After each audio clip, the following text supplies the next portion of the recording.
The Last Frontier kung ituring ang lalawigan ng Palawan dahil sa malaparaiso nitong ganda. At ang binabalik-balik ang isla na panatiling kabigha-bighani dahil na rin daw sa pangalaga ng mga environmental activists gaya ng nasawing si Doc Jerry Ortega.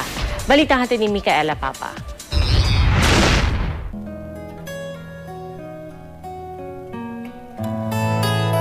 Nung nasa kolehiyo ko, sinabi ko sa aking ama, sabi ko, alam mo daddy, hindi ko maintindihan. In-explain niya unti-unti na hindi totoong walang mukha at walang pangalan yung mga bundok at yung mga kagubatan dahil sa katunayan, napakaraming mga komunidad na doon umaasa.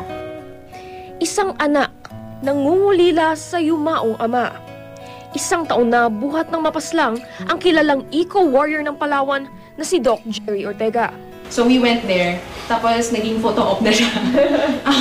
May jumping shots sila. Ako yung kumuha niyan kasi hindi sila magaling kumuha ng jumping shots. So, ang galing nga nila tumalon. Yan yung huling labas. Kasama niyo papa niyo.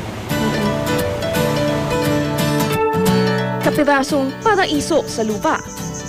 Marahil kundi dahil sa mga gaya ni Doc Jerry, matagal na sanang sira o wala.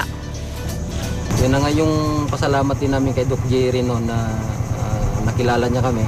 Na sabi niya, pangalagaan daw namin yung kalikasan kasi yan ang magiging puhunan namin. Walang duda, isa pa rin ang Palawan sa mga lugar na dapat matikman. Busin ko na ito, ha? Bye-bye! Maranasan.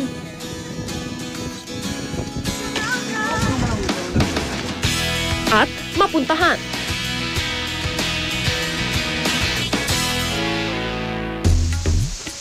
Umaalingaw-ngaw ang ganda ng kalikasan. Yayakapin mo yung kalikasan. Love you. Sa itinuturing na the last frontier daw ng bansa. So mga minerals po yan. Tinap natin yung ilang bahagi nitong flowstones na ito. Nag-create ko ng sounds. Sapagkat ito po ay halo ko. Pwede kang tumugtog dito. Alam mo magsasayaw dyan? Siyempre ako kasi nagsispelunking ng nakahikaw. Ayan.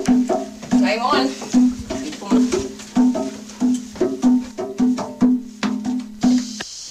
Ito yung needle point kasi literal na dadaan ka sa butas ng karayom. So, pag nakadaan ka dito, ibig sabihin sexy ka. So, bato na huhusga. Oh.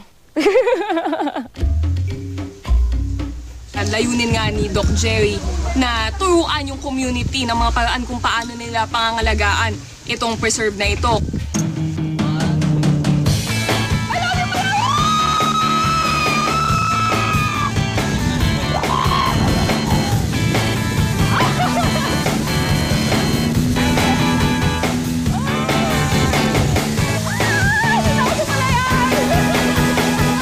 Saan ka man lumingon?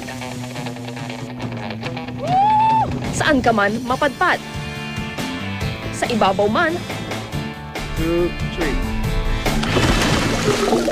3. O sa ilalim ng dagat?